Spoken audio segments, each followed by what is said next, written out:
So, good morning. Ulam po natin to mamaya tanghalian. Bumili ako ng tahong sa palengke. Ayan. Haluan natin ng talbos ng kamote. Mamaya. Luto ni Mrs. mamaya-maya. Ito po yung talbos. Ihalo natin dun mamaya sa tahong. Binili natin.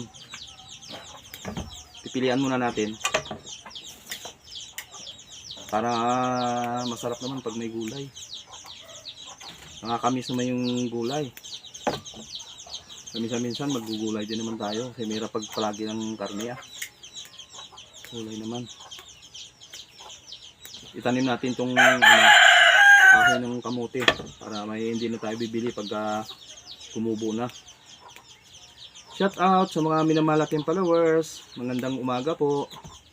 Kumusta na po kayo dyan? Sana nasa mabuti po kayong kalagayan. Sa mga star sender po natin dyan, maraming salamat po sa binigay nyo sa akin na stars. Shout out po pala kay Sir Rico Talibo. Sir, thank you so much na naman ulit sa binigay nyong tala. Talagang napakabait nyo po. Si Lord na po bahala magbigay sa inyo ng sukli. Ingat po kayo dyan palagi, sir. Thank you so much sa tala, sir. So hanggang dito na lang po yung ating video.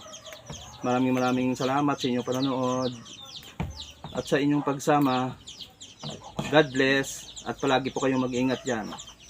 Bye bye.